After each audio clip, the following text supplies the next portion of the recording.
வெங்காயத்தை இப்படி நல்லா குட்டி குட்டியாக அப்படியே ஸ்லைஸ் பண்ணி வச்சுக்கணும். ஃபஸ்ட்டு நம்மளுக்கு எவ்வளோ தேவையோ அந்த அளவுக்கு வெங்காயத்தை இப்படி குட்டி குட்டியாக ஸ்லைஸ் பண்ணி வச்சுட்டு இப்படி பிசைஞ்சு விட்டிங்கன்னா அது நல்லா அப்படியே தனித்தனி பீஸாக நல்லா வந்துடும். இந்தா இப்படி வந்துடும். ஃபஸ்ட்டு பார்த்ததுக்கு இப்போக்கி நல்லா டிஃப்ரெண்ட் தெரியுதா? இப்படி தனித்தனியாக வந்துடும். இதுக்கப்புறம் தேவையானது என்னன்னு பார்க்கலாம். இப்போ கடலை மாவு அப்படியே 1 2 3 ஸ்பூன் கடலை மாவு போட்டாச்சு. உப்பு நம்மளுக்கு தேவையான அளவு உப்பும் போட்டுடலாம். இப்போ அரிசி மாவு ஒரு 2 டேபிள் ஸ்பூன் போட்டுக்கலாம்.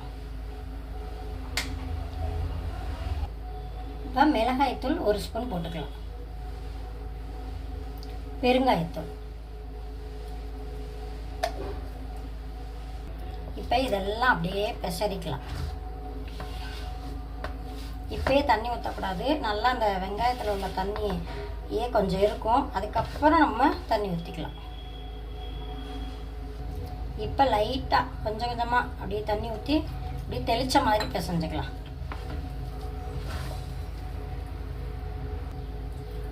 இந்த அளவுக்கு நல்லா அப்படியே பிசைஞ்சுக்கலாம். அதான் எடுத்து இப்படி உதுத்த போகிறது கரெக்டாக இருக்கும். போண்டா மாதிரி வேணும்னா இன்னும் கொஞ்சோன்னு தண்ணி ஊற்றிக்கலாம். இப்போ நம்ம பக்கோடா மாதிரி செய்கிறனால இதுவே ஓகே ஆயிடும். இப்போ அப்படியே போட்டு எடுத்துக்கலாம்.